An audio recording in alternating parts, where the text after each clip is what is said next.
Bueno, pues entonces tenemos aquí el primer participante de la mesa 5, que se llama Docencia e Investigación en el IPN, en donde pues soy el moderador y desde luego voy a preguntar si está por ahí ya el primer ponente, que sería el compañero físico-matemático Ramón Jiménez López. ¿Está presente por ahí ya el compañero Ramón Jiménez López?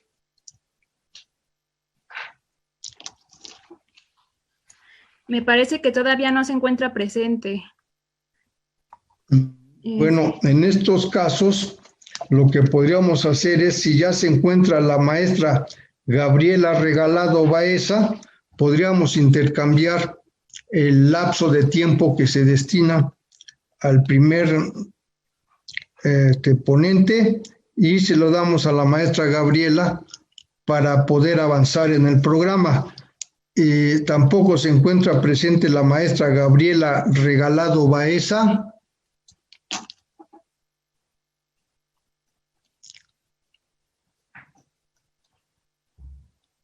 Lo que pasa es que vamos unos minutos adelantados.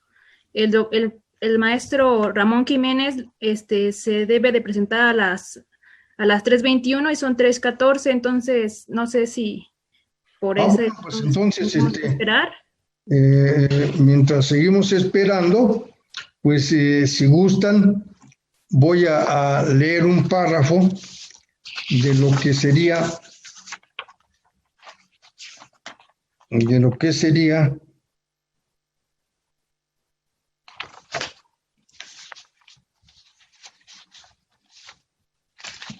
la educación superior en México. Me ayuda, por favor, bióloga. Nada más voy a ocupar 3 minutos para hacer tiempo. Educación superior en México. Los antecedentes del derecho a la educación. El derecho a la educación humana deriva del decreto de la UNESCO, la Organización de las Naciones Unidas para la Educación, la Ciencia y la Cultura, organización fundada en 1945, misma que en 1948 integró la educación a la lista de los derechos humanos, y en cuanto a la educación superior, la UNESCO en 2017 contaba con 195 estados nacionales miembros y estableció para todos ellos el siguiente lineamiento: los estados deberán desarrollar un acceso equitativo a la educación superior, lo cual en su momento fue muy loable. Sin embargo, en el informe final de la Conferencia Mundial de la Educación Superior, organizado en París por la UNESCO en 1998, en el inciso 4 del compendio se encuentra la frase que somete a los intereses del mercado toda la educación superior que se imparta en las naciones miembros de la UNESCO, estableciendo como eje rector el fomento al espíritu de empresa y las correspondientes capacidades e iniciativas. Ha de convertirse en una de las principales preocupaciones de la educación superior. ¿Por qué leí ese párrafo? Porque nosotros como politécnicos debemos adoptar un modelo también de educación a seguir.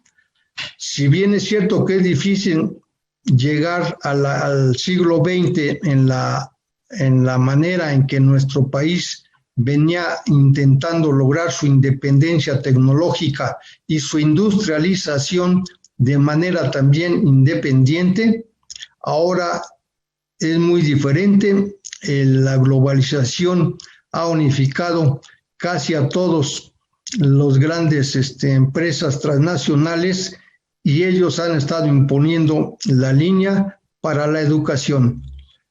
Sin embargo, no se trata de pelear de manera por pelear, se trata de ver qué podemos rescatar de la educación nacionalista y tratar de compartir en todo caso en algunos aspectos la técnica también para impulsar una industrialización que, bien es cierto, ya no está en manos del Estado Nacional, como lo estuvo en las épocas en que fue creado el Politécnico.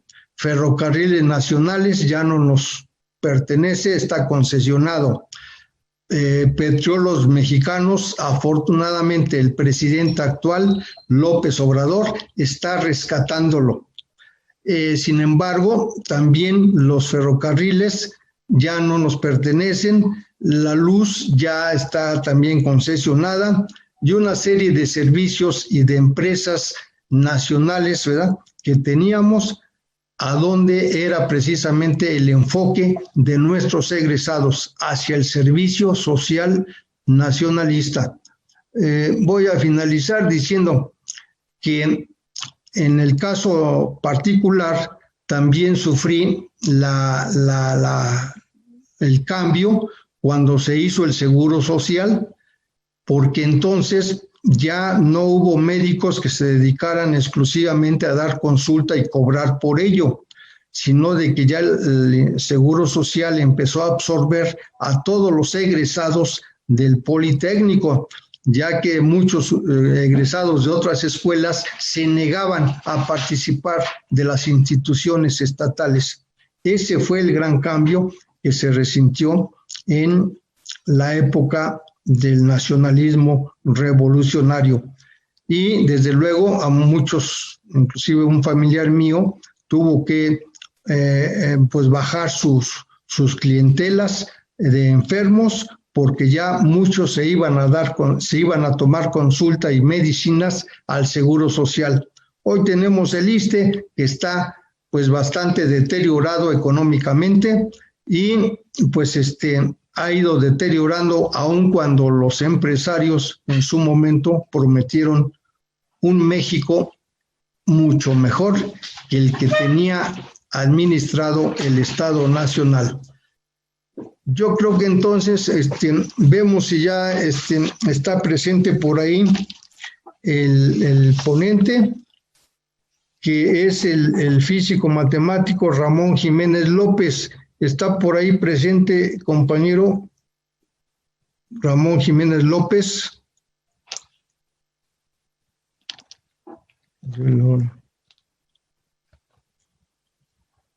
Si tampoco está la maestra Gabriela Regalado, vamos entonces a proceder a preguntar si está presente el doctor Víctor Manuel López López, para poder adelantar su participación y no salirnos del programa establecido.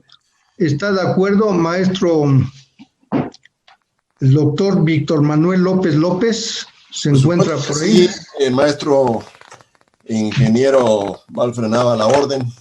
Bueno, entonces, mire, le vamos a suplicar que entre usted en el lugar del compañero Ramón Jiménez López, esperando nada más hacer la inversión. Ya cuando él llegara, usted ya dio su ponencia y él entraría en su horario de usted, doctor. Parece muy bien.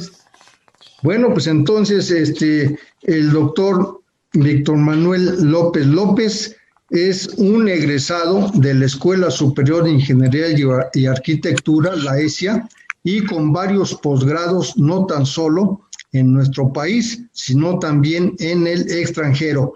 Todos esos datos curriculares van a ser publicados íntegramente en el número de nuestra revista México Educativo. Ahorita, pues por razones del tiempo, le vamos a suplicar a todos los ponentes nada más hacer la presentación con los datos que estamos poniendo. Bueno, si está de acuerdo, doctor López López, procedemos entonces a su participación. Muy bien, allá voy. Adelante, por favor. Muy buenas tardes a todas y a todos. Es un placer ver aquí muchas caras conocidas y hasta paisanos de Mocorito. Es un beneplácito para mí todo esto. y ya nos escucharemos, además de vernos virtualmente. Pero de entrada yo quiero hacer un especial reconocimiento a mi colega, compañero y amigo, el ingeniero Valfre Nava Figueroa, por todo el esfuerzo, la dedicación y el entusiasmo que ha puesto en esta cruzada divulgativa desde hace ya varios años y en ocasiones en condiciones muy precarias, de tal manera que pues mi reconocimiento y mi agradecimiento por en ocasiones, sobre todo últimamente, Valfre, permitirme expresar mis ideas. Gracias, doctor. Yendo al tema, yo debo decir que aunque mis líneas de investigación de trabajo en el Politécnico son cambio climático y desarrollo sustentabilidad, pues derivado de esta pandemia del SARS-CoV-2 que está propiciando la enfermedad COVID-19, yo estuve en un viaje por ahí y estuve a punto de quedarme fuera, pues porque cerraron aeropuertos y demás, y además hubo una pérdida familiar derivado de la COVID precisamente, y decidí desde finales de marzo empezar a escribir no sobre mis temas de trabajo, sino tratando de investigar, de aportar algo precisamente a través de la revista México Educativo sobre la enfermedad COVID que propicia este condenado virus tan contagioso para el cual todavía no hay ni vacuna ni ningún antiviral que se le anteponga, que se llama SARS-CoV-2. Así las cosas, pues empecé a escribir y a publicar temas sobre el virus y la enfermedad en México Educativo. Y pues en esta ocasión también yo quiero hablar sobre algún tipo de inventos, hallazgos que se han hecho mundialmente y los que no han prosperado mucho en el país, pero que de alguna manera están por ahí intentándolo, incluso el Instituto Politécnico Nacional. Ese sería el contexto de mi plática y para eso yo quisiera que me ayudaran a compartir pantalla, o no sé si ya tengo la posibilidad de hacerlo. Quisiera saber si me... Sí, ya aparece su pantalla, bueno. Doctor. Sí, gracias. Sí, pero lo que sucede es que está al final. Bueno, de todas maneras, adelanto la felicitación para Valfre, que en realidad era la última de las diapositivas. Y pues iniciando lo que les decía, el tema de los inventos, hallazgos que, al igual que las guerras, las revoluciones, las miles de pandemias y de epidemias que ha sufrido la humanidad desde su existencia, pues han propiciado este tipo de inventos que a la postre pues son asuntos que nos dan comodidades o nos curan, etcétera, a lo largo de estos 15 o 20 minutos, ni sé cuánto tiempo tendré. ¿Cuánto tengo, Teresa? Tienes hasta las 16:12. Bueno, de acuerdo. Entonces, decía yo que las pandemias dejan muerte, devastación, al igual que las guerras, pero también trajeron grandes y siguen trayendo avances científicos y tecnológicos, incluso algún tipo de hábitos que tenemos y que ni sabemos que se originaron precisamente de estas pandemias. Por aquí tengo una línea de tiempo un tanto sofisticado, donde están las principales pandemias que hemos padecido como humanidad. Algunas destacan ahí y pues es inevitable referirse a la cantidad de fallecidos que han tenido. Por ejemplo, la peste bubónica o la muerte negra. Tenemos aquí, ojalá y vean ahí el cursor, 200 millones de fallecidos de 1347 al 51, en una época en que la población era muchísimo menor que la que tenemos en las últimas fechas, incluso por ahora. ya se podrá imaginar entonces la tragedia que habrá vivido esa población con ese tipo de pandemias sin adelantos de ningún tipo. Y pues me parece que esto se ve mejor en un cuadro que hice yo, derivado del anterior, donde se ven mejor estos datos. La muerte negra o peste bubónica, 200 millones de fallecidos. La viruela, que fue muy importante porque precisamente a raíz de esta pandemia se inventaron las vacunas, tuvo 56 muertos antes de que en 1796 se descubrieran y se pusieron en práctica las viruelas, las vacunas para la viruela de nacimiento, que ahora pues, curan muchísimas otras enfermedades. Incluso estamos esperando a que nos ayude a curar la COVID-19. En tanto, si ven aquí abajo, hasta el día de antier teníamos 1.017.083 fallecidos oficialmente, son muchos más los reales, obviamente, por esta enfermedad. Bueno, pero la primera pandemia que se ha documentado, de la que tenemos información, es la peste de Atenas, que ocurrió pues, en el año 430 a.C., y que fue narrada muy ampliamente y especialmente por el historiador ateniense Tucídides, considerado el padre de la historiografía científica. Unos escritos muy apasionantes que obviamente no podemos ahora ni siquiera mencionar, pero desde entonces ya tenemos fallecidos en cantidades milenarias o millonarias. En esa primera peste de Atenas, como se llamó, hubo 100,000 personas, que era pues casi la mitad de la población de la ciudad-estado griega. Y pues yo debo comentar que esas pandemias no solamente han propiciado asuntos de inventos científicos, sino que pues la historia en general se escribe, sí, por hombres y mujeres, pero también influidas de alguna manera por virus, bacterias y parásitos, de tal manera que a continuación voy a referir algún tipo de estas incidencias de tipo social y político. Por ejemplo, la peste antonina, que ya fue en esta era, en el 165, y también los cambios climáticos de la época propiciaron la decadencia y finalmente la caída del Imperio Romano. Esa potencialidad tienen las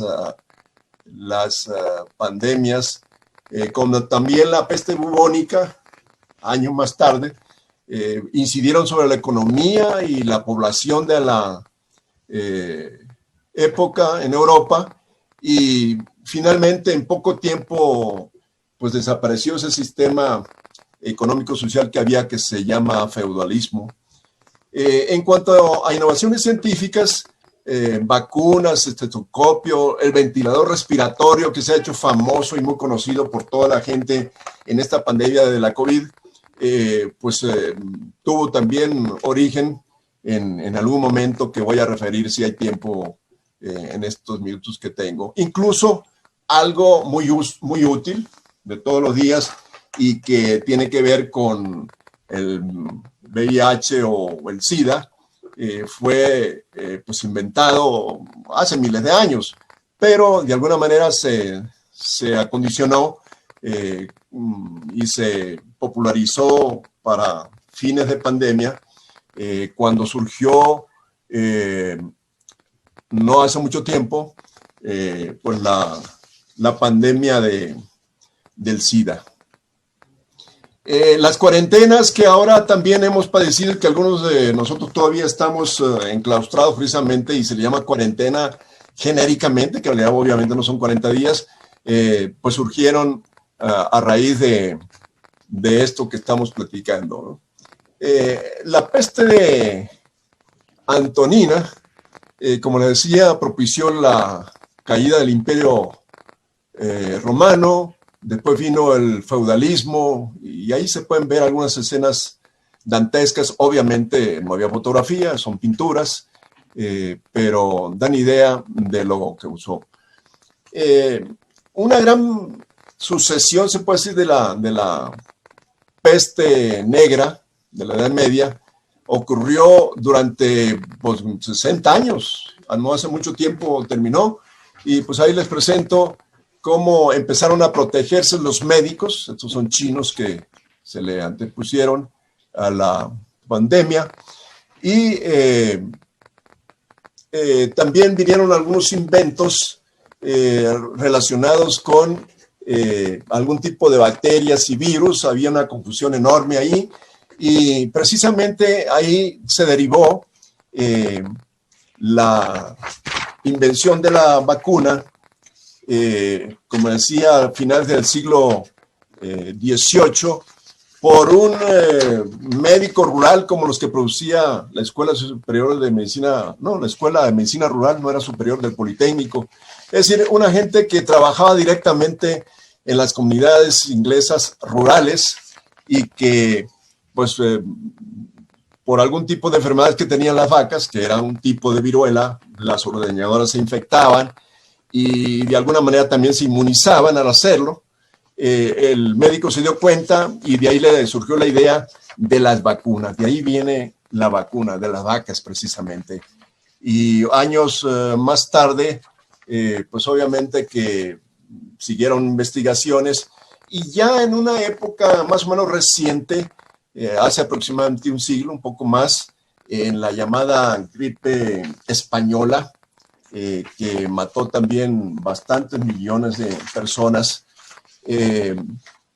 se descubrió el primer antibiótico, que lo fue o lo es, la penicilina, por Alexander Fleming, y seguimos en la misma línea para combatir ese tipo de componentes microscópicos, ya sean bacterias y virus, en este caso el virus, y ustedes pueden ver ahí ya incluso algunos ensayos y presunción de cómo se está trabajando para obtener alguna de las vacunas de las más de 250 que según la Organización Mundial de la Salud hay potencialmente, pero que en realidad son mucho menos las que tienen posibilidades de ser exitosas para venir a auxiliarnos en este trance pandémico derivado del SARS-CoV-2.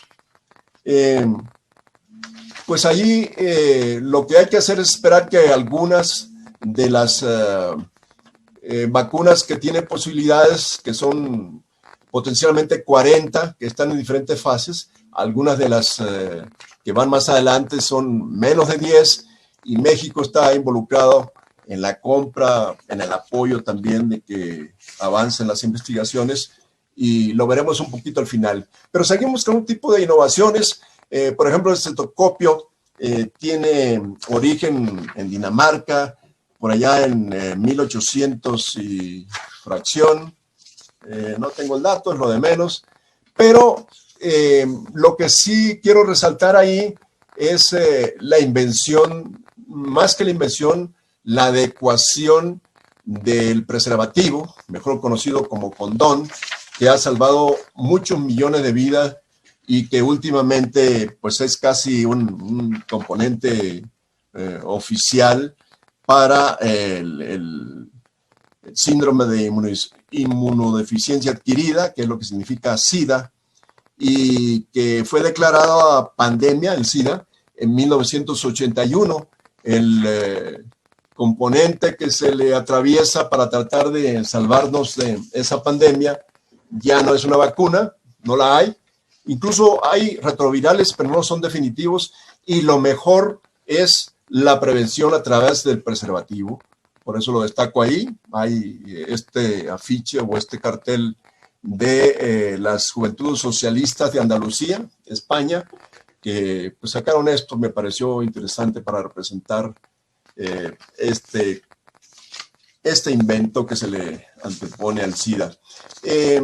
A la izquierda ustedes podrán ver ahí el ventilador pulmonar que fue el primero que realmente se conoció. Es un procedimiento portátil, aunque había procedimientos de respiración asistida en los hospitales, era algo que no era portátil como lo puede ser ahora. Y a la derecha tenemos nosotros ahí los ventiladores que son de origen mexicano, que promovió el CONACYT. A la derecha tiene propiamente el ventilador de CONACYT. Y a la izquierda, pues también auspiciado por CONACYT, pero en realidad lo tiene la patente y la producción la está haciendo una empresa privada. El de CONACYT se llama GECATL 4T, y el de la izquierda, que es pues básicamente privado, pero que se produce en México, es el GATSI. Ambos pues están ya produciéndose, distribuyéndose. No fue posible encontrar la información de qué eficiencia están teniendo y qué aceptación incluso por el sector médico, pero la iniciativa ya está en práctica, es una iniciativa mexicana. Hay otros hábitos como el lavado de manos al saludarse y demás. ¿Cuánto tiempo me falta, Teresa, por favor, para irme a la carrerita? Y si no, pues sí. Sí, lo que pasa es de que el doctor, bueno, que el maestro Ramón Jiménez... Tenemos tiempo, entonces tomamos lo de Ramón. Sí, exacto. Vamos a tener que tomar ese tiempo. Entonces, le decía, hay otro tipo de inventos, por ejemplo, esto del lavado de manos cada tantos minutos y durante un minuto o medio minuto, no tiene más de 130 años en realidad. Eso derivó de la fiebre amarilla de Filadelfia en 1793, y pues incluso tuvo algún tipo de resultados de tipo social, un impacto social, a partir de esa pandemia de fiebre amarilla. La gente, por precaución, y los gobiernos lo indujeron, que no se saludara de mano a las personas. Y finalmente, cuando ya remitió y se pudo controlar la epidemia, la gente evitó saludarse de mano, de tal manera que si alguien intentaba saludar de otra persona, hasta era una ofensa y no lo admitían. Finalmente, después fue imponiéndose de nuevo el saludo de mano. Aquí en Chilangolandia, si ve uno 5 veces a una persona, a la misma persona, 5 veces la saluda. Incluso últimamente estaba eso del besito de cachete, pues algunas de las personas que se atraviesan, pues sí es apetecible darle su besito de cachete, de mejilla, pero otras no. Finalmente, en este momento, de nuevo se ha abolido el saludo de mano y de mejilla, y pensamos que pues pudiera heredarse esa costumbre que estamos ahora obligados a hacer, a no saludarnos, pues, para evitar el contacto humano, y que pues a lo mejor va a ser una buena herencia por algún buen tiempo de que no haya ese saludo o ese contacto humano necesariamente, pues no tiene para mí mayor atractivo hacerlo. En fin, que el saludo es muy variable. Aquí abajo a la izquierda pueden ver un saludo actual de ese duelo. En lugar de saludarse de mano, alguna gente ya en el mundo se ha popularizado este saludo, pero la Organización Mundial de la Salud ha comentado recientemente, creo hace un par de semanas, que este tipo de saludos no es conveniente porque incluso representa un riesgo sobre la gente más vulnerable, la gente que se baña menos, que se da menos la ropa, etcétera. Puede ser un punto de contagio ese saludo que ven ustedes ahí. Y actualmente, pues estos hábitos que tenemos de mascarillas se originaron en la Edad Media, precisamente aquí abajo a la izquierda, con esta forma de pico de pájaro. Fue el invento de la mascarilla en la Edad Media para tratar de defenderse de la peste negra. Y actualmente arriba a la derecha pues tenemos algunas mascarillas tan sofisticadas como esta que vale centenares de pesos y que está ya disponible en internet, no sé si en algunas tiendas. Y el teletrabajo, pues, que ha sido obligado y alguna gente, ya hemos escuchado algunos compañeros aquí, tienen algún tipo de reticencias. Yo mismo comparto esto porque estoy aquí sufriendo para comenzar para dar mis clases, pero por otra parte creo que es un distanciamiento que no nos favorece mucho. En fin, que hay mucho que es un tema polémico esto del teletrabajo. Ahora, en cuanto a los aportes de investigación del Instituto Politécnico Nacional, rápidamente comentaré los pocos que hay y me referiré a que pudiera haber mucho más, porque estamos desde hace ya pues, más de un año en la agenda estratégica de transformación del IPN, que ha abrazado y ha hecho suyo pues esto que en la época de la Revolución Industrial, en la Cuarta Revolución Industrial, le llaman la educación 4.0, pero bueno, enseguida, si hay tiempo, hablamos de esto. Aquí tenemos este ventilador mecánico pulmonar, que no es muy explícito, pero la fotografía más cercana a tratar de mostrarlo, que lo idearon en una escuela del Politécnico y alguna dependencia del Tecnológico de Monterrey. Se hizo la solicitud a COFEPRIS para que se autorizara y pues por lo visto no hay autorización ni se ha sabido en qué va la gestión. Sin embargo, a mí me parece pues la iniciativa es algo, ya es un adelanto, pero no hay muchas. Tenemos, por ejemplo, en el Centro de Investigación de Cómputo, el CIC, un aporte que hace en una iniciativa que tiene la Secretaría de Relaciones Exteriores, que presentaron el miércoles de esta semana, y que pues, se llama Financiamiento a Proyectos Mexicanos, referidos a este tipo de iniciativas para anteponérsele a la COVID-19. Y de 19 proyectos que presentó el canciller Ebrard, 6 de ellos están siendo atendidos de alguna y diferente manera por el CINVESTAF. Y además, hace unos días, el jueves, una doctora del CINVESTAF, a la mejor Octavio la conoce, que es Blanca Maldonado, mencionó en una entrevista que el CINVESTAF tiene aproximadamente 60 participaciones, o sea, tiene 60 proyectos en los que de diferentes maneras están trabajando para anteponérsele al virus condenado que es tan infeccioso.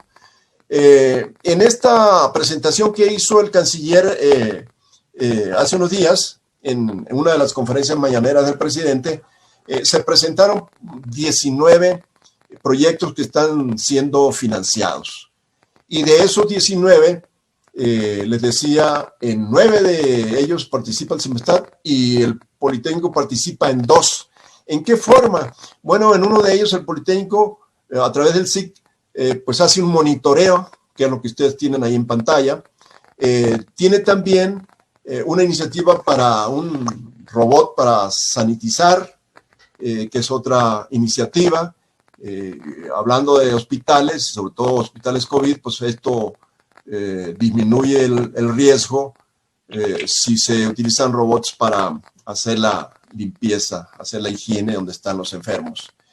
Y hay otra dependencia del Politécnico, que es la Unidad de Desarrollo e Investigación en Bioprocesos, que está siendo financiado a través de uno de esos 19 proyectos en la caracterización de investigación y caracterización de anticuerpos. Es decir, que de alguna manera está participando el Politécnico, pero a mí me parece que para la tradición, la inversión que hace el Instituto Politécnico Nacional en el campo de la investigación, que no tanto en el desarrollo, obviamente, pero en la investigación, tenemos 3 proyectos en forma marginal, en forma muy marginal, diría yo, porque lo importante que es la vacuna, y estos 3 proyectos tienen que ver precisamente con el desarrollo de vacunas. Ah, sí, pero en México no hay ni un proyecto originario del país de vacunas. Está en el de Oxford Seneca participando, al igual que la Fundación Slim, sí, pero no es un proyecto mexicano. Es más, dentro de los países que están ofreciendo y que están participando a través de voluntarios para probar, hacer las pruebas de la última fase, de la 4ª fase de la vacuna, no hay mexicanos. El canciller en su momento comentó, el canciller de México, que era para que se agilizara más, para no tomar tanto tiempo. Pues me pareció una idea demasiado banal, no sé a quién se la dirigió o quién la creyó. Sencillamente no participamos, pero bueno, se supone que es una de las vacunas que tienen más probabilidad de éxito y en la que México incluso ya tiene apartado ahí, tiene una inversión, anunció el secretario de Hacienda y Crédito Público hace un par de días, que tiene incluso ya adelantos que se van a materializar ayer, viernes o el lunes. Incluso hay por ahí, en el último número que está por salir de México Educativo, yo inserté ahí una copia del compromiso firmado por el canciller mexicano, dirigido a COVAX, para apartar vacunas, vamos a llamarla así. Lo de apartar suena muy trivial, sin embargo, pues da la idea de que México está interesado y ya toma iniciativas, incluso de tipo financiero, para que haya algunos millones de vacunas que vayan a dedicarse a las personas, a los paisanos más vulnerables al SARS-CoV-2. Como conclusión, y más que nada un comentario, yo diría que la pandemia de COVID-19, pues obviamente que también va a dejar innovaciones, descubrimientos como los que estamos tratando de orientar con los proyectos en los que participa el país y obviamente todas las instituciones de investigación, de ciencia del mundo. En todo caso, si va a haber algunos resultados como los que ha habido a lo largo de los siglos que han inventado la forma de interponerse en las miles de epidemias y de pandemias, por los historiadores de la ciencia lo van a decir seguramente dentro de poco, empezarán a decirlo, aunque claro, tendrá que pasar incluso algunos decenios para que se sepa qué fue lo que produjo en términos de ciencia aplicativa la COVID-19. Y referido al Politécnico, diría que pues lo que ya comenté hace un momento, que la potencialidad supuesta al menos del Instituto Politécnico Nacional, no se ve hasta este momento, como se ve en otras dependencias del país o incluso fuera del país, sobre todo, ¿no? Entonces, me parece que tendría que ser más agresiva y más visionaria la gente que administra la investigación en el IPN, pues para que sea más protagónico y se lo tome más en cuenta, y pues de lo contrario tendríamos que fijarle precio en términos de COVID, cuánto le ha costado al país cada una de esas tres iniciativas del Politécnico que acabo de referir, que son estas que tengo aquí. Me regreso. El sistema de monitorea, el robot y el descubrimiento y caracterización de anticuerpos. Eso tiene un precio y por supuesto pues habrá que repensar eso, si eso es redituable, es justo o podemos hacer más. Y con esto termino reiterando las felicidades al ingeniero Valfred Nava por el cuarto onomástico. No me gustó, onomástico es en todo caso el cumpleaños, podemos decir, de la publicación que nos cobija ahí para decir cosas como las que estoy diciendo. Gracias, doctor. Gracias. Gracias. Muy amable, muy amable. Muchas gracias.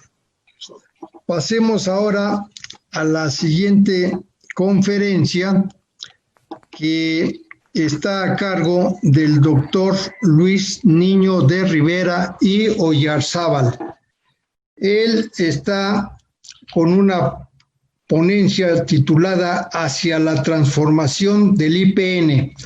Es profesor, el compañero Niño de Rivera, profesor del ESIME Culhuacán, ya con muchos años de experiencia y uno de los mejores maestros del ESIME Culhuacán.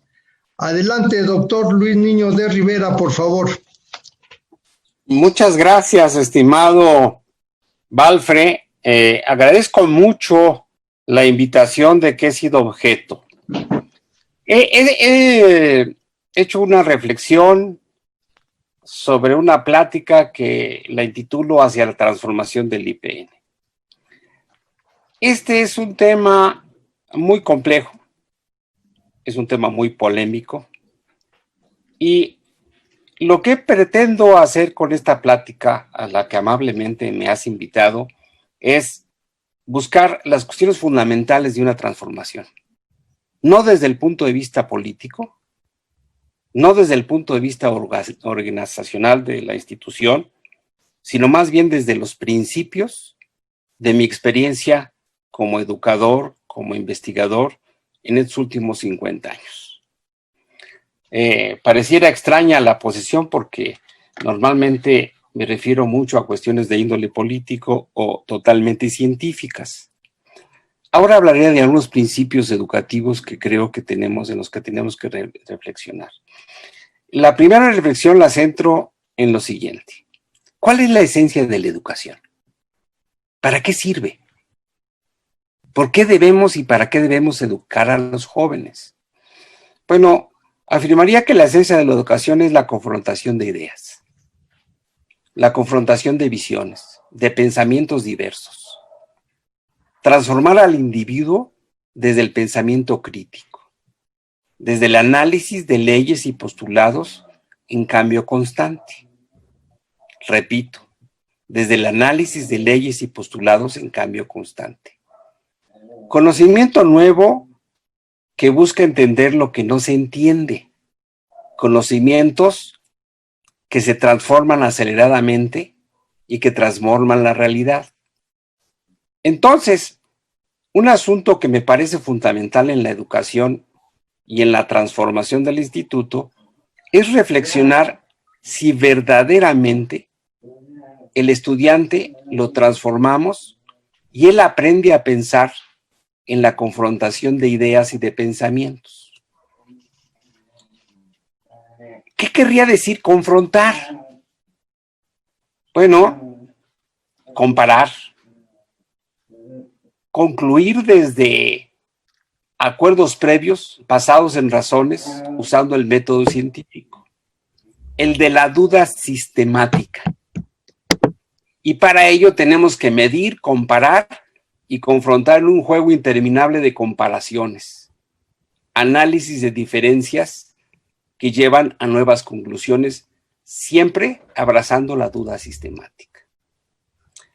Para ello, lo que hacemos es, le entregamos al estudiante y nosotros mismos, nos sumergimos en diferentes lenguajes. El lenguaje de la matemática, de la física, de la química y de innumerables lenguajes que hoy tenemos. A partir de esos lenguajes tenemos que expresarnos, tenemos que hablar. Pero el punto es, si tenemos un lenguaje y no sabemos qué decir, ¿para qué sirve el lenguaje? Lo ejemplificaría de la siguiente manera. Pensemos en nosotros mismos o en cualquier persona que aprende francés, o inglés, o incluso que sabe español. ¿Para qué nos sirve el lenguaje? El lenguaje del álgebra, de las matemáticas y de la ingeniería. Pues para decir algo. Si no sabemos qué decir, el lenguaje no nos sirve de nada. Primera pregunta. Cuando a los estudiantes les enseñamos en la vocacional trigonometría, cálculo diferencial, cálculo integral, les damos un lenguaje, pero ¿los estamos transformando a través del lenguaje? ¿Los estamos haciendo que piensen? Es una pregunta que nos tenemos que hacer, porque si lográsemos verdaderamente que el estudiante se apropie del lenguaje, pero asimismo aprendió a pensar, se va a expresar en un lenguaje abstracto que pretendería resolver problemas que se le presentan de diversas naturalezas. Al principio de su formación, la idea es que resuelva los problemas que se encuentran como ejercicio en el libro de texto.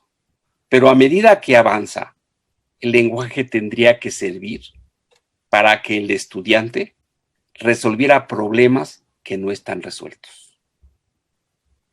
La ingeniería fundamentalmente busca soluciones a problemas no resueltos o problemas de diseño de cosas nuevas.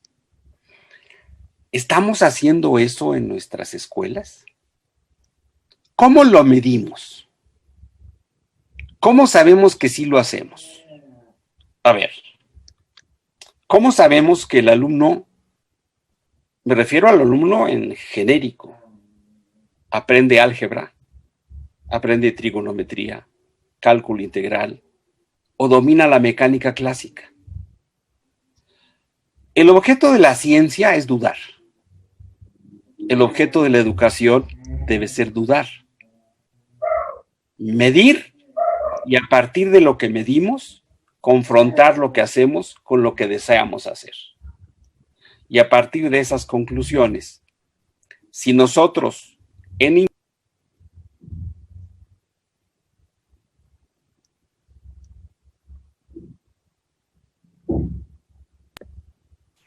lo estamos haciendo, tendríamos que hacerlo en la educación.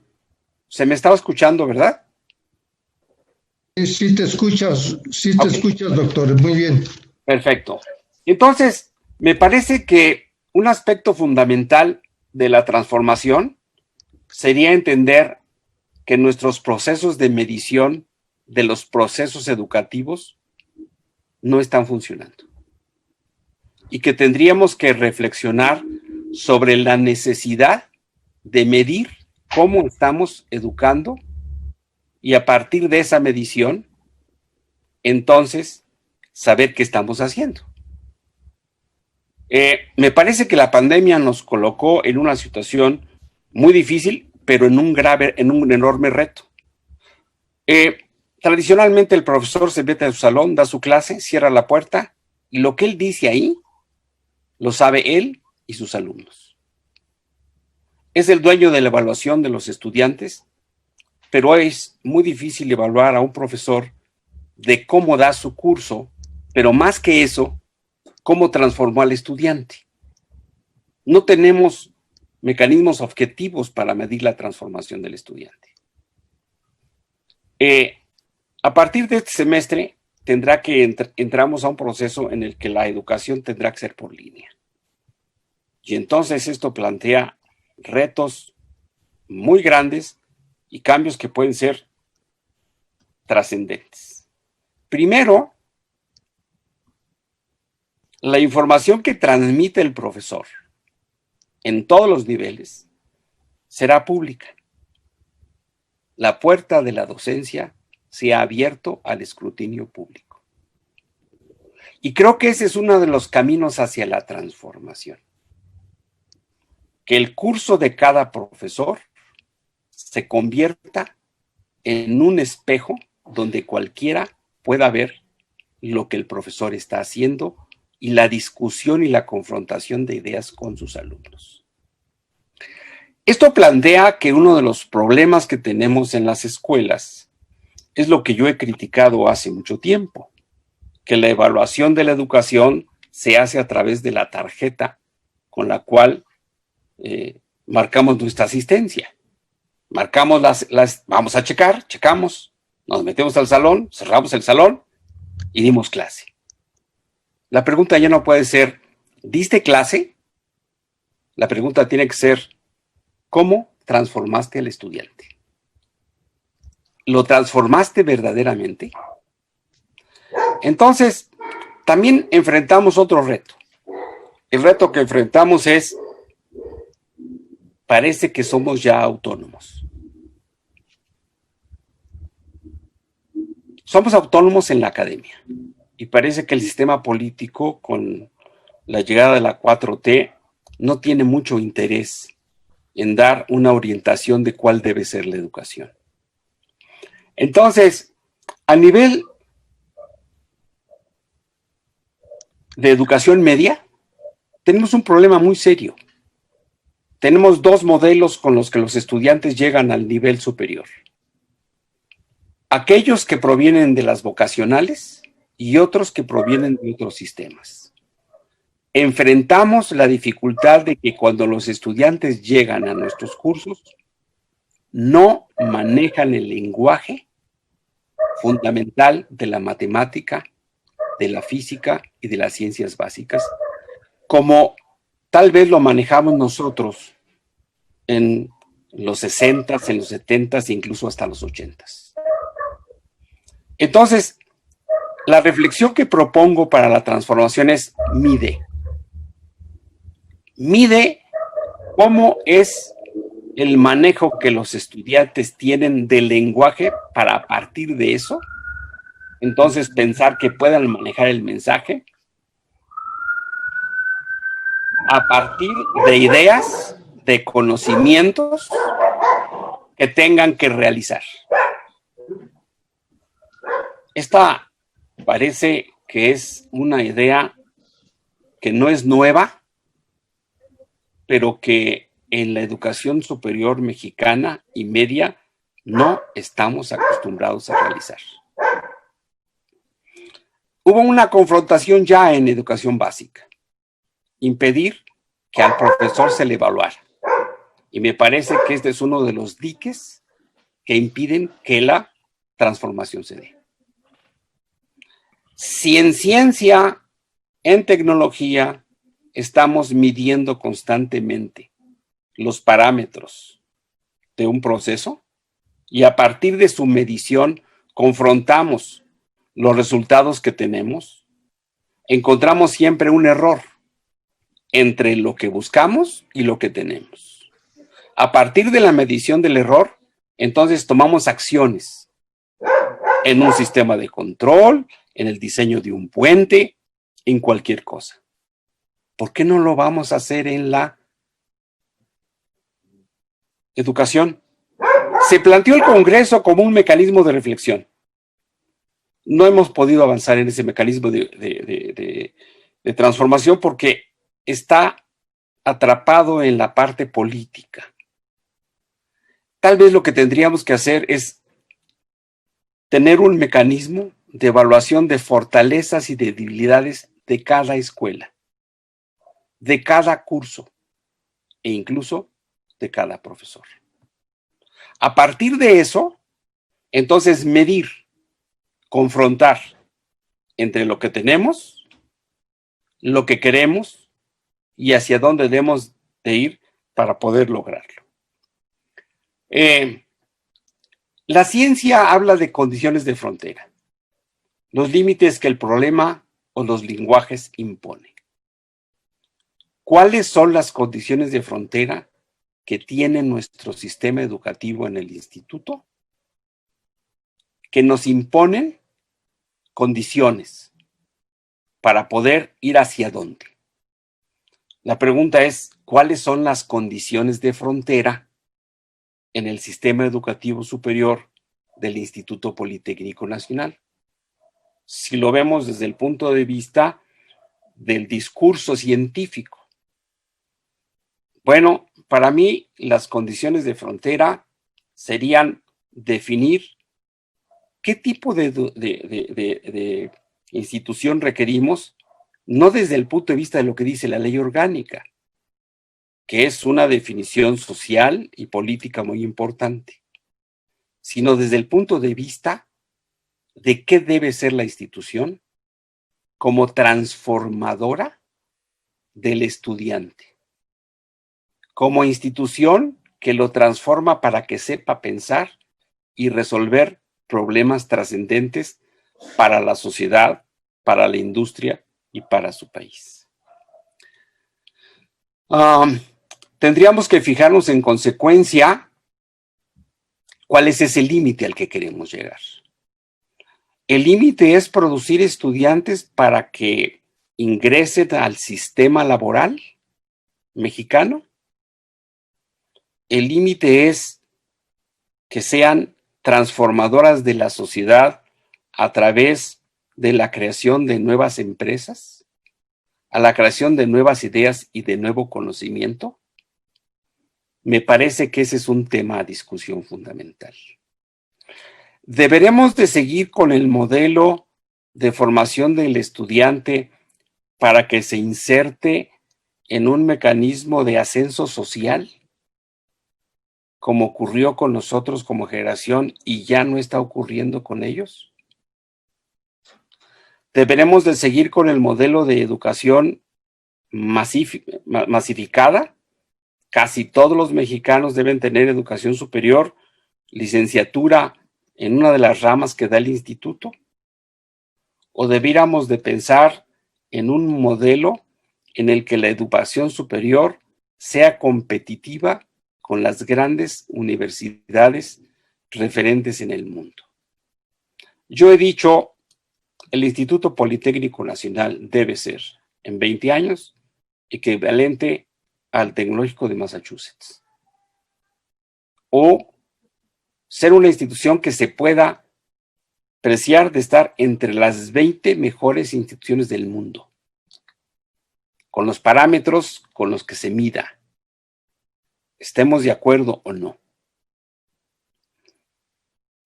Entonces, para mí la transformación del instituto es fijarse una meta. Y para mí la meta, la que he propuesto hace mucho tiempo, es entremos a ser una de las mejores 20 instituciones rankeadas en el mundo. Hoy debemos estar en el lugar 700 o por ahí. ¿Aspiramos a eso? ¿Debemos seguir en eso? ¿Qué tenemos que hacer para estar dentro de esas 20 instituciones?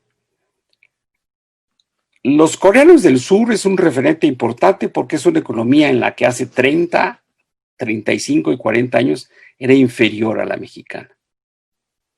Escogieron el camino de transformar su educación desde el nivel elemental hasta el nivel superior.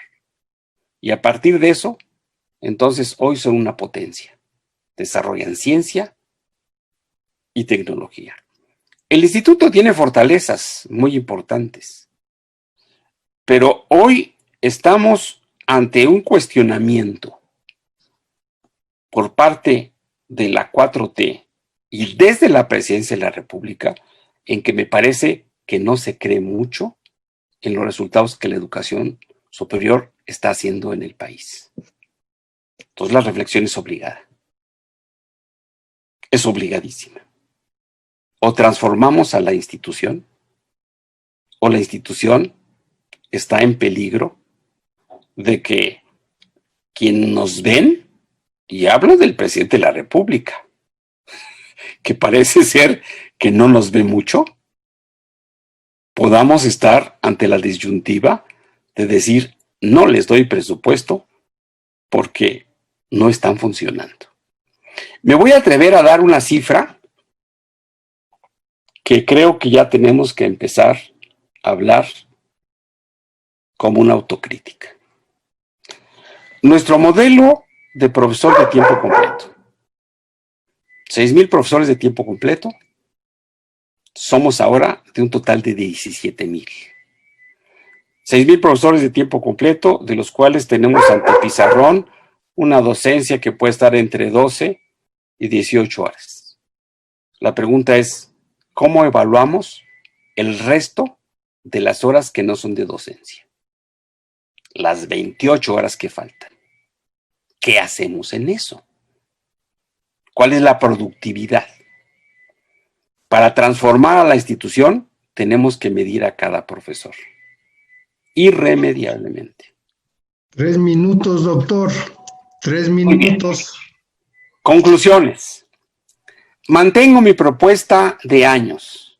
Para mí el sueño es que el IPN se encuentre entre las primeras 20 instituciones del mundo y que esté rankeada como el Tecnológico de Massachusetts, como las grandes universidades del mundo. Más que a decir qué tenemos que hacer, la pregunta es, hagámoslo. Creo que la transformación es, tenemos que transformar al profesor. Hoy estamos ante una generación que está por irse, nosotros estamos por irnos, pero tenemos que entrar en un mecanismo de profunda transformación de los profesores. De profunda transformación. Y parece ser que en esa transformación estamos solos. No contamos con el gran apoyo del gobierno federal. El reto está en que tenemos que ser imaginativos. Cada escuela tiene que asumir su responsabilidad y cada académico tiene que entender que el mundo cambió. La información está en todas partes. ¿Qué significa ser profesor? Ya no significa transmitir información. Significará y significa transformar verdaderamente al estudiante. Hacer que aprenda a pensar y que domine los lenguajes del conocimiento. Esa sería mi conclusión. Muchas gracias. Muchas gracias, doctor Luis Niño de Rivera y Oyarzábal. Te agradecemos mucho tu participación. Ahora damos paso a nuestro siguiente ponente en la mesa que estamos trabajando, docencia e investigación. Damos entonces la bienvenida al doctor Felipe Rolando Menchaca García.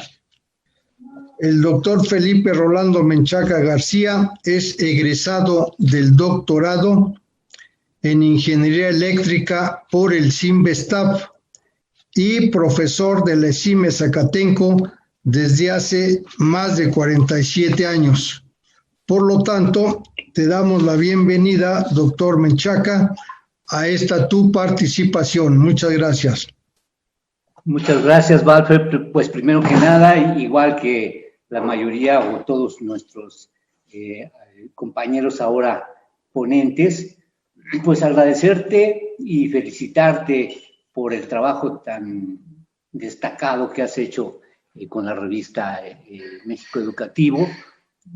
He tenido el privilegio de que me aceptes 2 o 3 trabajos y pues me gusta mucho esa situación. Entonces, pues muchas gracias, Walter, primero que nada. Me gustaría que me permitieran compartir la pantalla yo desde mi máquina para poder tener flexibilidad de poder señalar lo que estoy manejando. Adelante, adelante. ¿Ya estoy? Bueno. Sí. Correcto.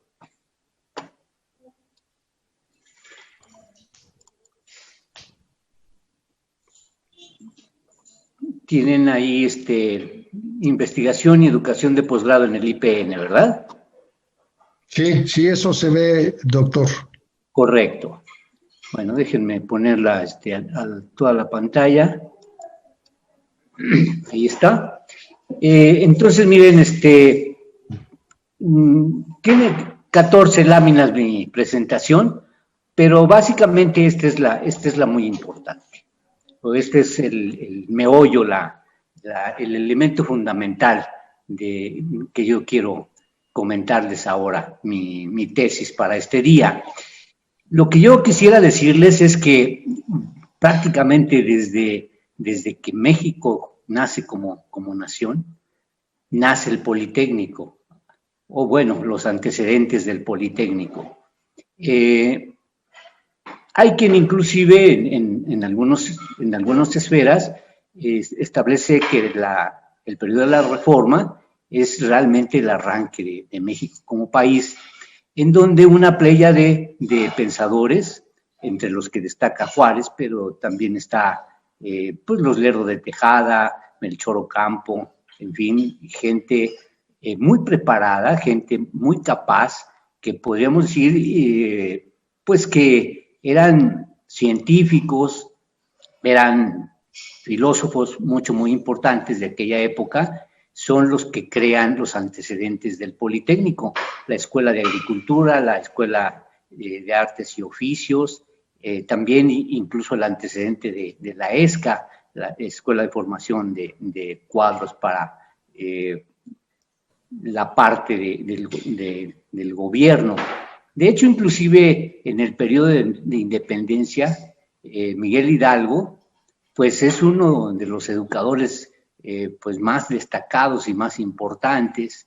Podríamos decir que así como es padre de la patria, también fue padre de la Universidad Nicolaita de Morelia, Michoacán.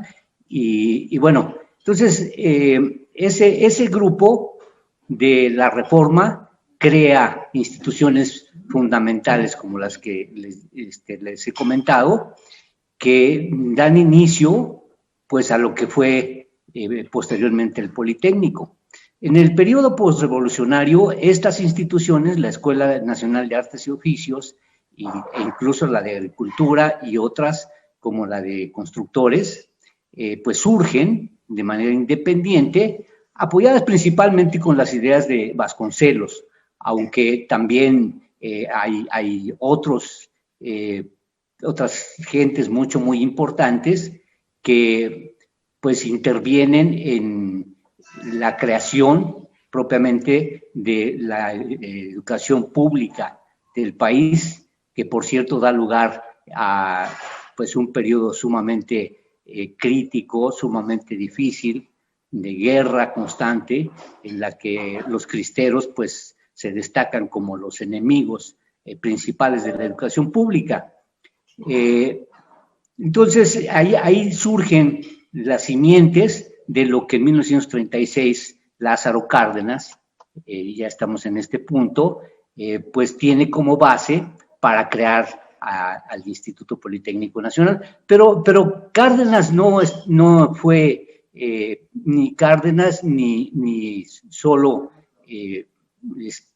nuestro fundador Juan de Dios Battison solos, sino que había una pléyade de gentes alrededor de ellos que estaban empujando la educación tecnológica, entre ellos Manuel Cerrillo, Walter Buchanan, Luis Enrique Erro, Narciso Bassols, Wilfrido Massieu y varios otros, por ejemplo, la migración española, que vino a reforzar las aulas del Politécnico de manera muy importante. De esta manera se crean fuertes instituciones sustentadas en la ciencia y la tecnología, porque, pues, por ejemplo, Luis Enrique Erro era uno de los pues, digamos, sabios de aquella época, lo mismo que Wilfrido Massieu y Walter Buchanan. De hecho, Manuel Cerrillo, Walter Buchanan y otros investigadores son gente que estaba trabajando en el MIT, que mencionaba mi amigo Luis Niño de Rivera, y eran parte de los cuadros muy importantes del Tecnológico de Massachusetts.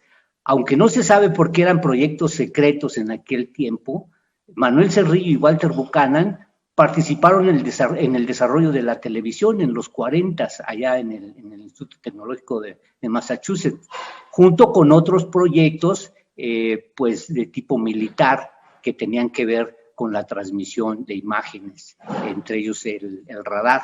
Ese era lo importante. Ahí sí está documentado que Lázaro Cárdenas le encarga a Manuel Cerrillo y a Walter Buchanan que desarrollen en México un sistema de televisión educativa pública. Bueno, este es digamos, una escalera, un paso de cómo cuando ha habido necesidades, porque al frente del país hay gente muy importante, la Reforma, el periodo postrevolucionario, que culmina con Lázaro Cárdenas, y posteriormente hay un cambio a la derecha muy fuerte, tanto con Ávila Camacho como con Miguel Alemán, pero luego surge López Mateos, y con López Mateos y otra playa de politécnicos como es Eugenio Méndez, Víctor Bravo, Jorge Suárez, Antonio Padilla, Alejo Peralta, Juan Celada y otros alumnos de ellos como Marcelino López Trejo, en fin, pues se crea un ambiente en el que por los requerimientos del país, por las necesidades del país y por la dirección, yo diría, atinada desde la presidencia de la República, se crean instituciones y empresas como la Comisión Federal de Electricidad. Bueno, se consolidan porque la CFE fue creada en época de Lázaro Cárdenas, pero se consolida como una empresa nacional, la Compañía de Luz y Fuerza del Centro, aparece propiamente Televisa y el Canal 11, por cierto, y otras instituciones politécnicas como el Cinvestav. A partir de la simiente politécnica se desarrolla todo el sistema tecnológico nacional, lo que ahora es el Tecnológico Nacional de México, con un poco menos de 400 unidades distribuidas en todo el país. También se crean empresas tan importantes como Hojalata y Lámina, pues bueno, propiamente privadas también, Televisa, Hojalata y Lámina y muchas otras, con casi exclusivamente politécnicos. O sea, allá en los 60s y luego en los 70s y en los 80s, prácticamente todo el staff técnico de Televisa eran puros politécnicos, lo mismo que Telmex, lo mismo que Compañía de Luz y Fuerza del Centro.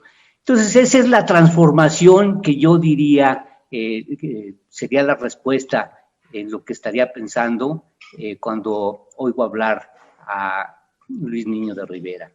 En aquel tiempo, la pléyade de maestros que teníamos en el Politécnico permitía generar, permitía producir, permitía formar más que nada gente que fueron a crear el país, verdaderamente que fueron a crear el país. Quizás con un poco menos de impacto político, porque Luis Echeverría se destacó tanto por ser un represor como también por tratar de transformar al país, pero con él y también con don Eugenio Méndez de Ocurro se crea el CONACYT. Se crea desde el CONACYT instituciones de investigación y desarrollo tan importantes como el CICESE, el CIMAT, el INAOE y otras más, y empieza un desarrollo muy fuerte también de toda la planta tecnológica y económica nacional. Por ejemplo, hay un desarrollo muy fuerte del transporte carretero, nace el CENEAM y se fortalece de una manera muy importante, crece muy fuerte la red aeroportuaria, el IMSS tiene un crecimiento muy importante, y de nuevo aquí desde pues el Cinvestav, desde el Politécnico, pues tiene un impacto sumamente grande, sumamente importante en el desarrollo del país con estas instituciones que, pues bueno, el título de mi ponencia es investigación científica y desarrollo propiamente de especialistas científicos y técnicos.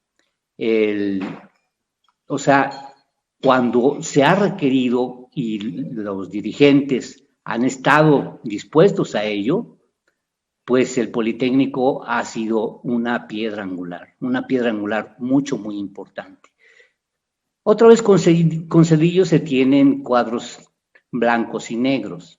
Con él y al frente del Politécnico el doctor Diodoro Guerra.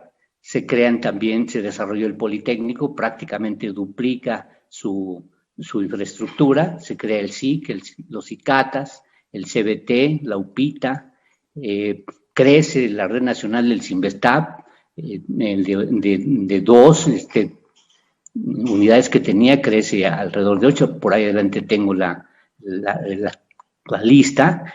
Se crea la Red Nacional de Educación Continua, el Politécnico Virtual, por cierto, ahora que estamos discutiendo esa parte, pero nace por ahí de 1997, 98, ya empieza el Politécnico a tener educación en línea, que ha pasado por muchas peripecias y muchos problemas, pero desde esa época, hace más de 20 años, empezamos a tener educación en línea.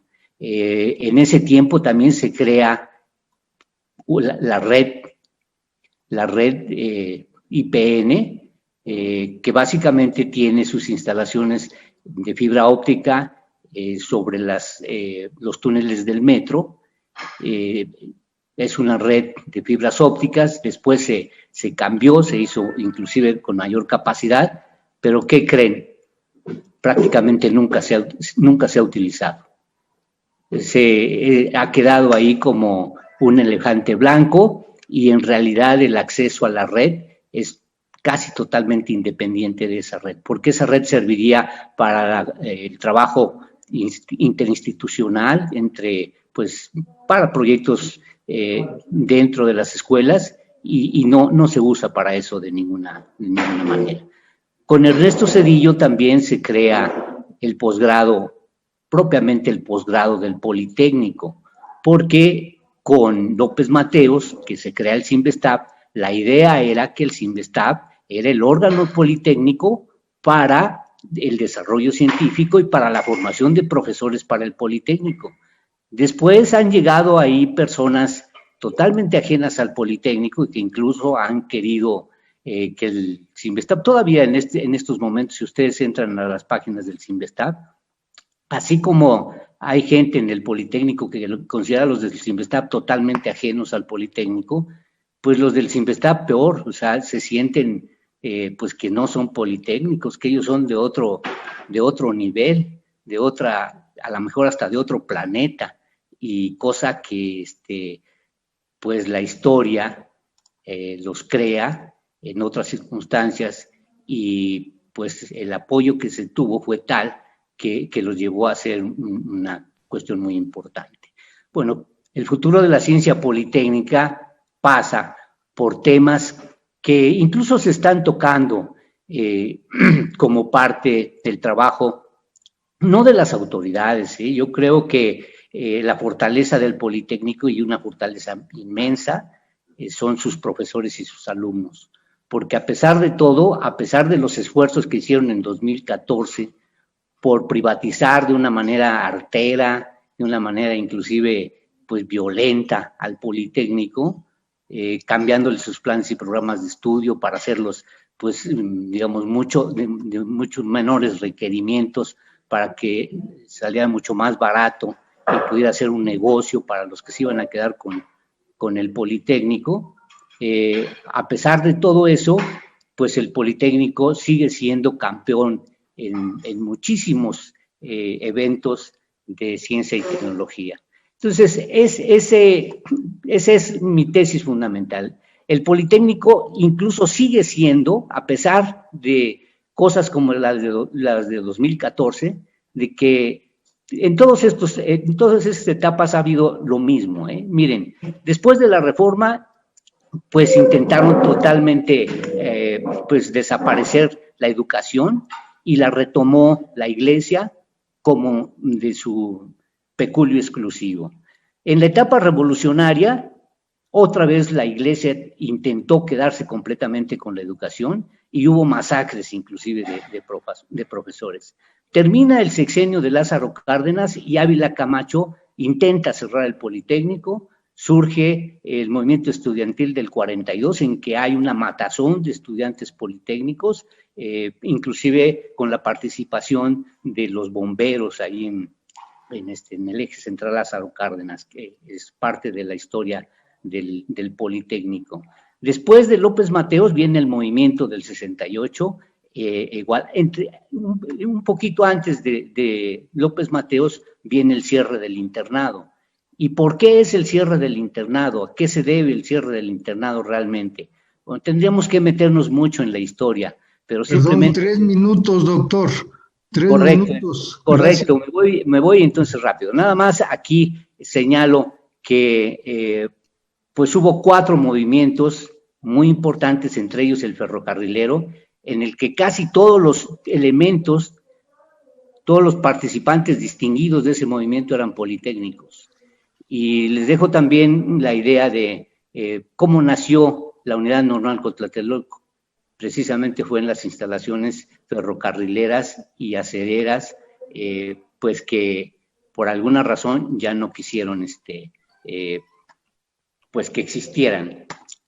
Como les decía, En el 45 intervinieron en la creación del Politécnico gentes sumamente importantes, verdaderos sabios como Narciso Basols, como Francisco Mújica, como Carlos Vallejo Márquez, como Roberto Medellín Hostos, o sea, una pléyade de gentes que participó en la creación de cosas tan importantes como las telecomunicaciones, los ferrocarriles, la industria acerera, la industria eléctrica, la industria de la construcción, etcétera. Allí Manuel Cerrillo propone y crea, de hecho funcionó, el primer posgrado nacional.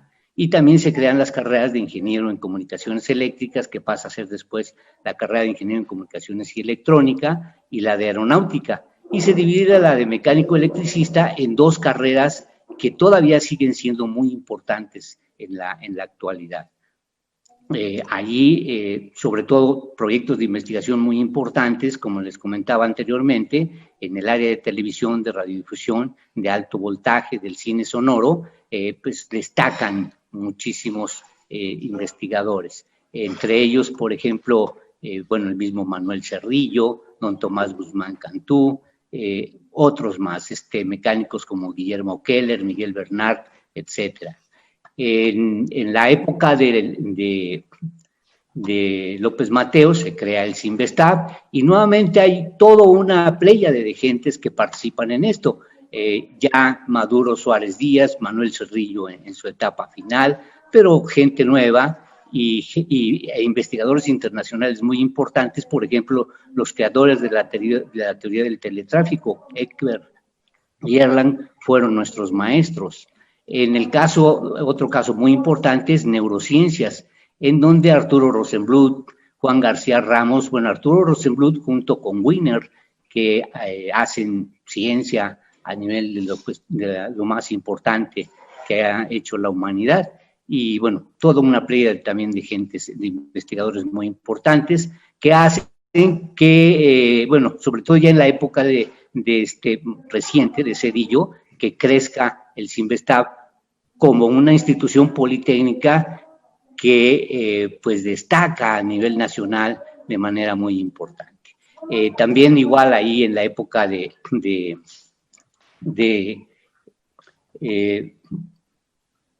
los 70s, con Luis Echeverría se crea el CONACYT, con una playa de gente se crea el SNI, entre ellos Héctor Nava, Jorge Suárez Díaz, Juan Milton Garduño, Harold Dutton, Plebansky, Rudomín, etcétera. Y como les decía también, actualmente el Politécnico sigue destacando en investigación de una manera muy importante, y eso se refleja en que somos incluso campeones mundiales de robótica, campeones mundiales de matemáticas, campeones mundiales de software, etcétera, etcétera, etcétera. Y la planta de investigación del Politécnico, sin duda, es la más importante del país. Ya por último aquí algunos números que ya no los destaco porque incluso ya se comentaron por parte de varios de las personas que me antecedieron. Pues sería cuanto, mi queridísimo Valfre. Aquí le dejo. La idea es que el Politécnico debe seguir siendo ese pilar fundamental del desarrollo de la nación. O sea, aquí yo he visto que hay mucha gente que destaca lo que nos decían cuando éramos estudiantes y después también, que los peores enemigos de los politécnicos son los politécnicos. Son los que, los peores detractores del Politécnico, los propios politécnicos. Por ejemplo, muy recientemente la familia del presidente se ha referido al Politécnico como algo maravilloso, incluso llorando lo han dicho.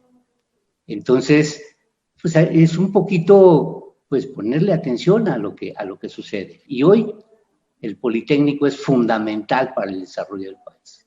Sería ese papel que ha jugado en distintas épocas de la nación, sería el mismo caso que tenemos en este momento, y con los mismos enemigos, los mismos. O sea, los conservadores van a seguir atacándonos van a seguir queriendo privatizar el Politécnico, queriéndolo cerrar y atacando a todos los que de alguna manera defendemos al Canal 11, al Cinvestav, a todos los centros de investigación politécnicos, a la ESIME, en fin.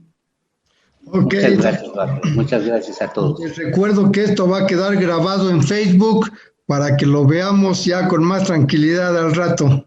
Ya veremos cómo lo echamos abajo, cómo lo ocultamos. Ok, gracias, doctor, muy amable, gracias.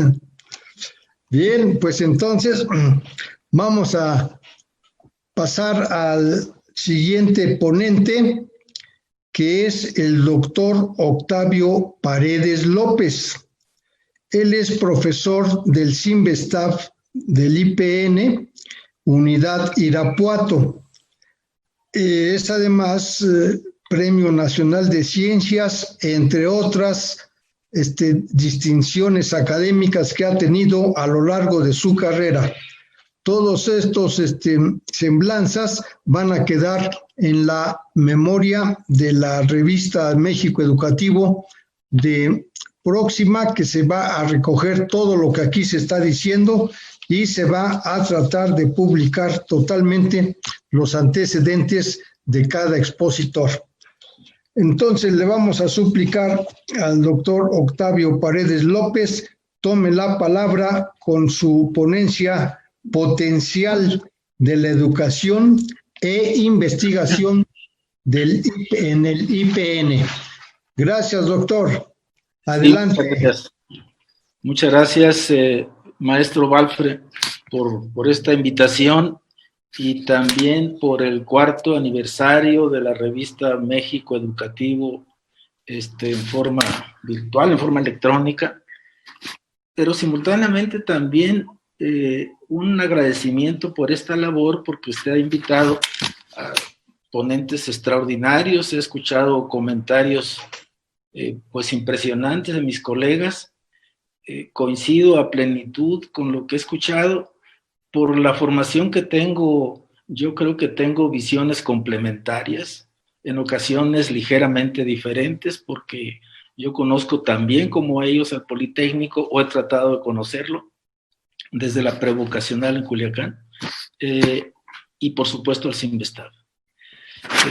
Al Cinvestav me he dedicado a analizarlo a profundidad, y creo que no es la única visión la mía, pero como Politécnico me parece que es una visión diferente al que las últimas autoridades del Cinvestav tienen. Quisiera entonces plantearles una breve historia de lo que bajo mi visión fue el instituto, y al final las debilidades que tiene. Y yo no soy antipolitécnico, pero como científico identifico sus fortalezas, que están mencionadas por mis colegas, pero también las debilidades.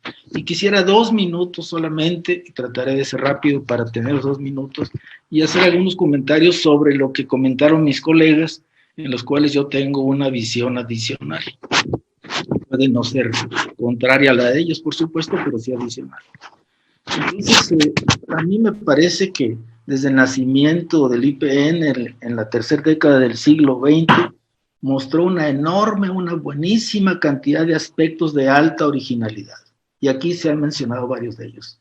En la educación en general, pero especialmente en lo relativo a la formación de recursos humanos de nivel medio superior, y de hecho de nivel medio y de superior, por supuesto, en la generación de conocimientos científicos y técnicos. Desde el arranque mismo de la institución se observó un claro propósito del presidente Lázaro Cárdenas, así lo dice la historia, y del ingeniero Juan de Dios Batis Paredes, que por cierto era subsecretario, y por supuesto de los colaboradores alrededor de estas personalidades, de propiciar que los hijos de los trabajadores del campo y de la ciudad y las clases medias de la época de México tuvieran acceso a la educación que el instituto impartía. Aspectos inéditos en México, como inéditos fueron los campos del conocimiento y la estrategia general del instituto. Por supuesto que me queda claro que hubo escuelas que había previamente a la creación de las escuelas del instituto. al doctor Menchaca se le olvidó mencionar que también había una escuela de bacteriología que dio origen a la Escuela Nacional de Ciencias Biológicas, por cierto. Y esta originalidad e inteligente estrategia son las que necesitamos reconsiderar, retomar e impulsar con vehemencia, adaptadas a los requerimientos de la sociedad mexicana del siglo XXI. Y ahí están algunos retos que me gustaría mencionar al final. El entrenamiento a nivel medio superior de técnicos de diversos campos del conocimiento constituyó una acción sin paralelo que ayudó a cubrir aspectos que estaban débilmente considerados o que no habían recibido consideración alguna en el México postrevolucionario. La incipiente industria mexicana y las organizaciones de la sociedad civil necesitaban este tipo de personal. Por otro lado, a nivel superior, el instituto inició, en algunos casos, amplió la formación de personal en áreas del conocimiento estratégicas para el desarrollo de la nación mexicana, como mis colegas ya han mencionado, y no quiero insistir en ellas, pero hay campos que nadie hacía en este país, excepto el instituto. Bajo los escenarios y demandas de la época del instituto, se inició la formación de médicos para las poblaciones en pequeñas y medianas comunidades, una acción sin paralelo en este país, característica que posteriormente, medicina rural, que posteriormente se adecuó al México ya en pleno desarrollo. Fue el IPN el que propició que la homeopatía tuviera una escuela con una visión diferente, con una visión moderna, en un país en el cual tiene una arbolaria extraordinariamente diversa y los pueblos originarios de esta parte del mundo la utilizaban a plenitud. Por razones de brevedad, no puedo hacer un análisis exhaustivo de todos los campos del conocimiento, pero algunas de las acciones que merecen capítulo aparte, entre otras, fue la inteligente decisión y gigantesca visión de comprender lo fundamental que representaba y representa el establecimiento de mecanismos para la comunicación a nivel macro, para la enseñanza, para la cultura y para la educación de la sociedad en general, componente clave sobre todo en el México del presente y del futuro. Y eso fue exactamente la creación del Canal 11 del IPN. Simultáneamente, bueno, posteriormente, pero bajo esa visión extraordinaria, se crea el Centro de Investigación y de Estudios Avanzados del IPN para la formación de recursos académicos para el instituto principalmente y en segundo lugar para el resto de la sociedad mexicana. En algunos casos hubo que esperar varios quinquenios e incluso décadas para comprender lo inteligente y necesario de las acciones en las que el instituto mostró su visión de país con mejores condiciones de vida y menores desigualdades a las que aspiramos todos. El ascenso social, no necesariamente económico, por cierto, y la destacada utilidad de sus egresados lo muestran con creces. En los últimos quinquenios, el IPN creó en varios estados del país, algunos se han mencionado aquí, instalaciones académicas con los mismos propósitos que lo caracterizan en la formación de recursos humanos y en la generación de conocimientos. Adicionalmente, también se crearon centros para el desarrollo regional y para la educación continua. Así, dando grandes saltos históricos sobre los avances del instituto y sin ánimo de buscar culpables, sino todo lo contrario, y con el mejor de los propósitos, nos atrevemos a invitarnos a una reflexión grupal y muy lejos de actitudes personalizadas para redefinir componentes en las cuales se requieren hacer correcciones para que la creatividad del IPN sea de igual tamaño o incluso mayor que la de las gloriosas décadas pasadas. Para comenzar, es vital reconocer que México ha creado una gran cantidad de instituciones y universidades, además de centros de investigación públicos y privados, a lo largo y ancho de la geografía nacional. La institución mexicana, que ha ampliado en forma creciente y persistente su presencia en todo el país, de hecho fuera del mismo, es la Universidad Nacional Autónoma de México, con la que se tienen estrechos vínculos de colaboración y no en pocas ocasiones con visiones diferentes. Sin embargo, es en un México de una mayor complejidad actual que es notorio que la presencia del instituto en diversos escenarios nacionales ha disminuido en forma relativa. Es en estas circunstancias que las reflexiones señaladas se hacen impostergables y hay elementos para atestiguar, para apoyar. Víctor, por cierto, mencionaba algunas de ellas que me quisiera referir posteriormente, para atestiguar que nuestra presencia ha disminuido en términos cuantitativos y cualitativos. Es el momento de efectuarnos una autoevaluación rigurosa y de preocuparnos y ocuparnos de acciones en las que los frutos de tal evaluación señalen los ajustes y reconsideraciones pertinentes. Adicionalmente, la formación de recursos humanos altamente calificados y generación de publicaciones científicas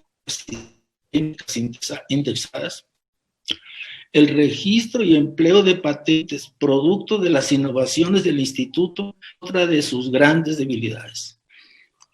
Los esfuerzos en este terreno tienen que ir en aumento sensiblemente por muchas razones, entre otras por las grandes demandas de la sociedad mexicana.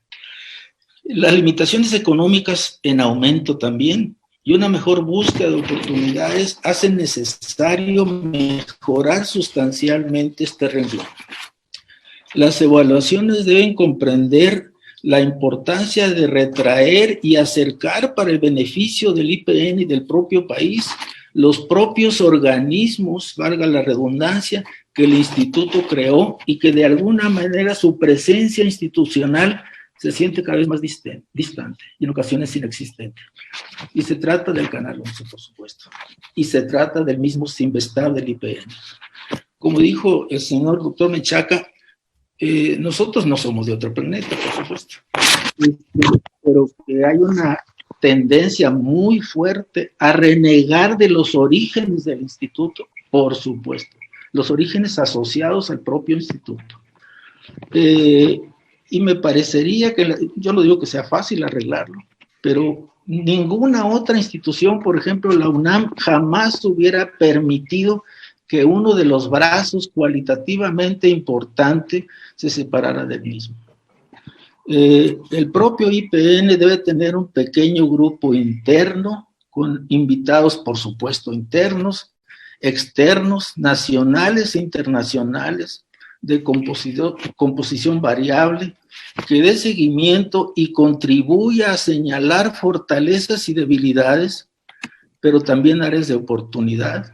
E igualmente, y a pesar de las limitaciones de las propias clasificaciones internacionales sobre la calidad comparativa a nivel mundial de las universidades e instituciones educativas de nivel superior, se deben hacer todos los esfuerzos necesarios para que el IPN aparezca más recurrentemente, nunca estamos ahí, para que el IPN aparezca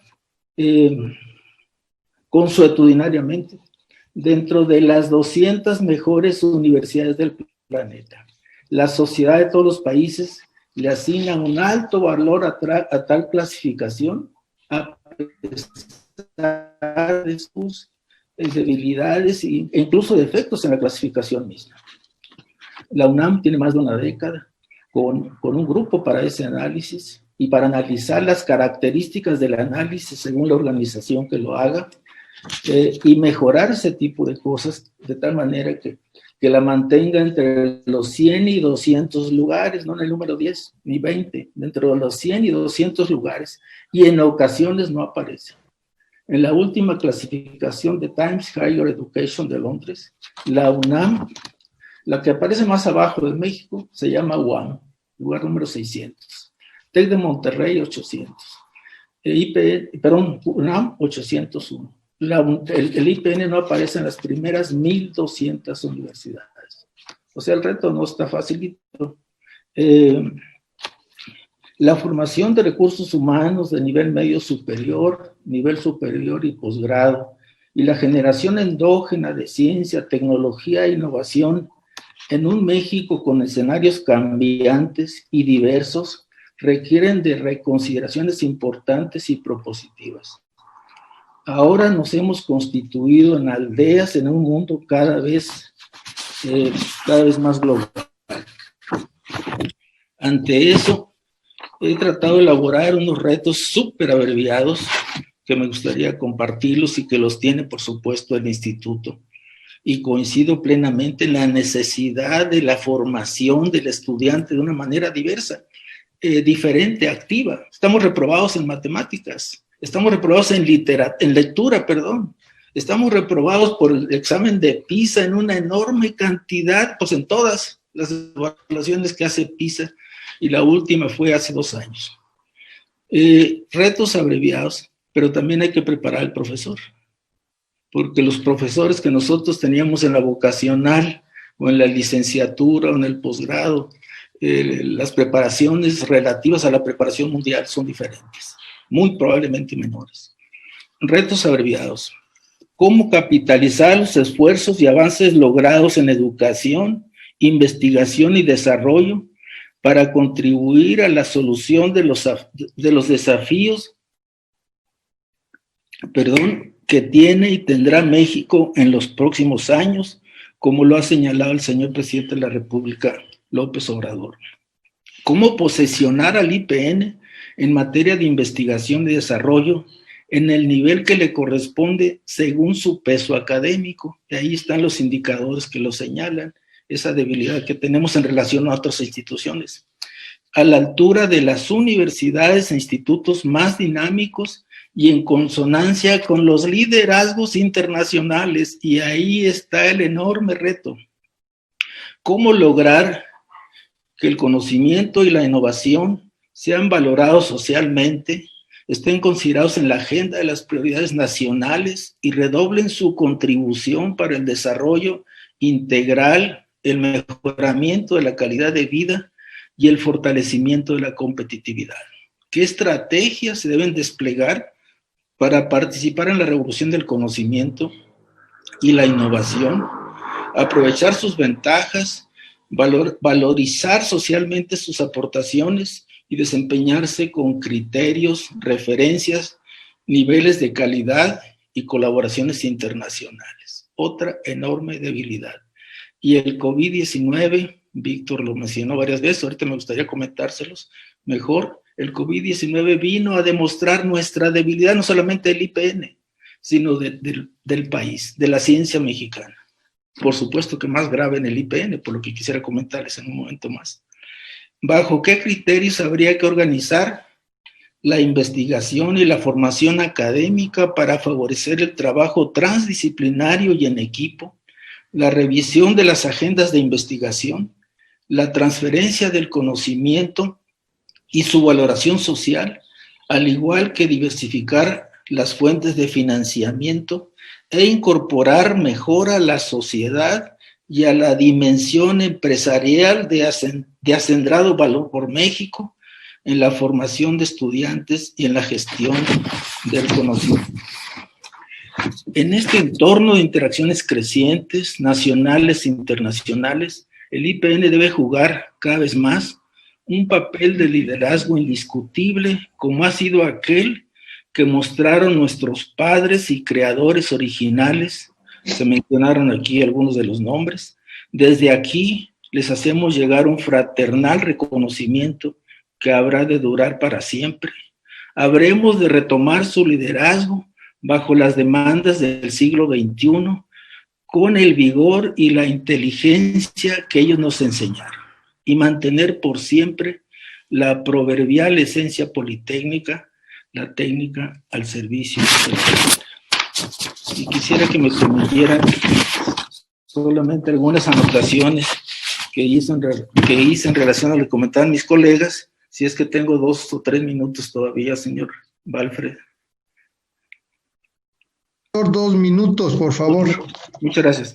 Bueno, el señor doctor Víctor López, que ahora me da mucho gusto, que es ya prácticamente un ingeniero biotecnólogo, mencionó, a ver, yo vengo de una escuela que mis profesores, por cierto, en vez de Escuela Nacional de Ciencias Biológicas, se le llamaba Escuela Española de Ciencias Biológicas, porque una enorme cantidad de los profesores, no todos por supuesto, había mexicanos, una enorme cantidad de nuestros profesores venían de la inmigración española. Y algunos, bueno, de hecho en Ciencias Biológicas nació la revista Ciencia de la Academia Mexicana de Ciencias posteriormente, y eso no es casual, entre otras cosas. Las neurociencias en México nació en Ciencias Biológicas, la bioquímica mexicana nació en Ciencias Biológicas, pero en fin, en Ciencias Biológicas los profesores que yo tenía fueron los que adaptaron, en algunos casos insertaron conocimientos para la producción de vacunas de la época. El doctor Pérez Mirabete y varios de los académicos de la época, y había un gran mexicano, sinaloense por cierto, no podría ser de otro lugar, don Jesús Cumate, que fue uno de los grandes impulsores de la vacunación en México. Entonces el COVID-19 vino a demostrar nuestra enorme desvinculación, no solamente en el instituto, sino en todo el país, de que la ciencia mexicana se hace en forma aislada. Y para abreviarles tiempo, en la época del señor rector Juan Ramón de la Fuente y de René Drucker, se ideó en la UNAM la creación de un centro tecnológico de vacunas, tomando las ideas que habían, débiles, pero ideas que habían ocurrido en ciencias biológicas. Yo participé en ese proyecto. Entonces mi trabajo era identificar los mexicanos, especialmente de la UNAM, del IPN, etcétera, que trabajaron sobre vacunas para crear un pequeño centro de la UNAM en Querétaro sobre tecnología y la producción de vacunas. No le alcanzó el tiempo al rector de la Fuente de llegar a crear este tipo de cosas, pero las épocas actuales del COVID-19 viene a demostrar que nosotros hacemos la ciencia en forma aislada. Y en consecuencia, estamos comenzando, no de cero, pero estamos comenzando. El CIMBESTAB sí tiene 60 proyectos en la cuestión de esta infección, COVID-19. Algunos débiles, pero algunos están realmente muy bien. Sí, se nota que en el instituto, a pesar de que ahí estaba la ciencia y la tecnología de las vacunas, su participación actual ha sido bastante débil, que son otros de los aspectos que tenemos que corregir. Singapur, 11 universidades, no entre las 20, dentro de los lugares en el mundo. Es deseable, por supuesto, lo que el señor doctor Niño de Rivera propone, factible, bastante difícil. Yo le apostaría más bien a que pensáramos en organizar en el instituto una estrategia que nos permita estar, para comenzar a estar, porque no estamos, recurrentemente no estamos.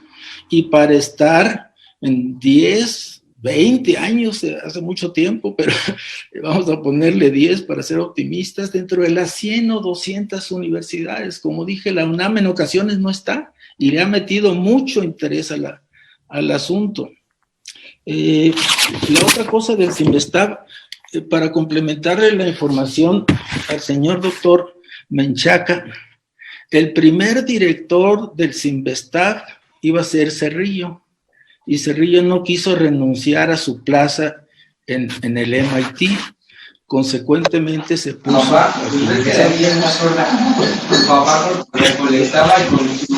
Ya sabemos, esto le dio al CIMBESTAB una orientación pro-UNAM y fuera del propio IPN, que lo vivimos actualmente. Las unidades que el CIMBESTAB creó no fue gracias al instituto. La primera unidad que el CIMBESTAB tuvo fue en Mérida y fue gracias a un egresado del instituto que era gobernador del estado de Yucatán. La segunda unidad se creó en Irapuato, en la cual yo tuve una presencia ya destacada, y ocurrió porque el gobernador de Guanajuato era Enrique Velasco Ibarra y había sido secretario general de la UNAM y comprendía muy bien el papel que podía tener el CIMBESTAB, etcétera, etcétera, etcétera. Adicionalmente a lo que el señor doctor Méndez Ocurro hizo, está la creación, la mayúscula acción, que es la creación original de la Agencia Espacial Mexicana, aparte de la creación del CONACYT, y por supuesto el CINVESTAB.